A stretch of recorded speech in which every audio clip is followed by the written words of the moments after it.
ओशो कहते हैं, प्रदर्शन वह करता है जिसके पास भीतर कुछ भी नहीं है।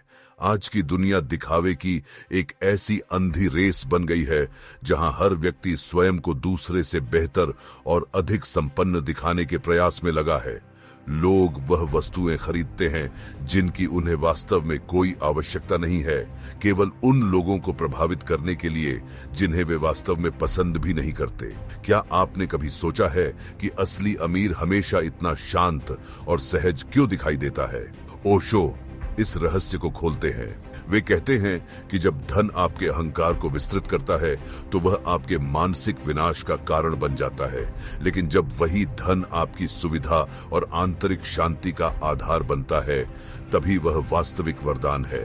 आज हम समझेंगे कि क्यों धन को दुनिया के सामने प्रदर्शित करना नहीं बल्कि उसे अपनी स्वतंत्रता का साधन बनाना ही असली बुद्धिमानी है। ओशो का मानना था कि धन मनुष्य की स्वतंत्रता को और अधिक व्यापक बनाने के लिए है। वह आपको वह समय और अवसर देता है जहां आप स्वयं की चेतना पर कार्य कर सके। प्रदर्शन का अर्थ है कि आप अपनी शक्ति दूसरों के हाथों में सौंप रहे हैं। जब आप अपनी अमीरी दिखाते हैं तो आप अनजाने में दूसरों की प्रशंसा और स्वीकृति के भिखारी बन जाते हैं। एक समृद्ध व्यक्ति वही है जो दूसरों की नजरों से मुक्त होकर अपने आनंद में जीता है। समाज आपको सिखाता है कि जो दिखता है वही बिकता है, पर ओशो कहते हैं कि जो दिखता है वो अक्सर खोखला होता है। असली संपत्ति तो वह है जो आपके पास चुपचाप सुरक्षित है और आपको मानसिक सुकून देती है। अपनी शक्ति को संचित करें, उसे व्यर्थ के प्रदर्शन में न गवाएं। ओशो का एक बहुत गहरा सूत्र है, अहंकार हमेशा आंतरिक अभाव और मानसिक निर्धनता से पैदा होता है। जिसके पास असली संपत्ति और आत्मविश्वास है उसे चिल्लाने या शोर मचाने की कोई आवश्यकता नहीं होती। हीरा कभी स्वयं नहीं कहता कि वह चमक रहा है, उसकी चमक ही उसका सबसे बाण है। जब आप अपने धन का प्रदर्शन करते हैं तो आप अनजाने में समाज के सामने यह स्वीकार कर रहे होते हैं कि आपके पास धन के अलावा और कुछ भी कीमती नहीं है।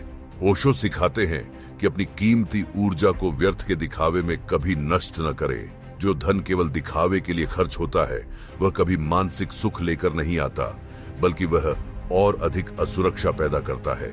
लेकिन जो धन आपकी चेतना को निखारने और आपको पुराने बंधनों से मुक्त करने में लगता है वह आपके जीवन को वास्तव में सार्थक बनाता है। संसार को प्रभावित करने की इच्छा ही आपकी सबसे बड़ी मानसिक दरिद्रता है। ओशो कहते थे कि जैसे ही आप धन दिखाना शुरू करते हैं आप अपने चारों ओर शत्रु और प्रतिस्पर्धी पैदा करना शुरू कर देते हैं। प्रदर्शन से केवल ईर्ष्या पैदा होती है और ईर्ष्या एक ऐसी नकारात्मक ऊर्जा है जो आपकी प्रगति के मार्ग में सूक्ष्म बाधाएं उत्पन्न कर सकती है। एक बुद्धिमान व्यक्ति अपनी संपत्ति को अपनी परछाई की तरह गुप्त रखता है। शांति में किया गया विकास ही स्थायी होता है। अक्सर लोग दूसरों को नीचा दिखाने के लिए धन का उपयोग करते हैं, पर ओशो के अनुसार यह स्वयं को ही नीचा गिराना है। जो व्यक्ति स्वयं से प्रसन्न है उसे किसी सोने की जंजीर की आवश्यकता नहीं है। ओशो हमेशा कहते थे कि प्रकृति में जो कुछ भी कीमती और शक्तिशाली है वह अक्सर छिपा हुआ होता है। असली विकास हमेशा मौन और पूर्ण गोपनीयता में ही होता है। जैसे एक छोटा सा बीज स्वयं को मिट्टी के गहरे नीचे समा लेता है ताकि वह भविष्य में एक विशाल और फलदायी वृक्ष बन सके, वैसे ही आपकी आर्थिक सफलता और आपके भविष्य के आधार को भी प्रारंभ में गोपनीयता की अत्यंत आवश्यकता होती है। जो लोग अपनी योजनाओं का प्रचार करते हैं उनकी आधी ऊर्जा केवल बातों और प्रशंसा बटोरने में ही समाप्त हो जाती है। ओशो के अनुसार धन को एक फ्रीडम टूल यानी अपनी स्वतंत्रता का माध्यम समझें, न कि समाज में अपनी ऊंची स्थिति दिखाने का कोई तुच्छ चिन्ह। जिस दिन आप दूसरों की नजरों में महान बनने की इच्छा से पूरी तरह मुक्त हो जाएंगे उसी दिन आप वास्तव में सच्ची अमीरी के प्रथम स्तर पर अपना कदम रखेंगे। अपनी कमाई, अपने मुनाफे और अपने निवेश को गुप्त रखना सीखें। जब आप शांत होकर अपने लक्ष्यों पर निरंतर कार्य करते हैं तो आपकी एकाग्रता बनी रहती है और आप बद्धी उपलब्धियां बहुत सहजता से प्राप्त कर पाते हैं। धन का संचय कभी भी प्रदर्शन के लिए नहीं बल्कि स्वयं को समय के बंधनों और दूसरों की गुलामी से आजाद करने के लिए करें। ओशो का यह क्रांतिकारी विचार आपको मानसिक और आर्थिक गुलामी से बाहर निकाल सकता है।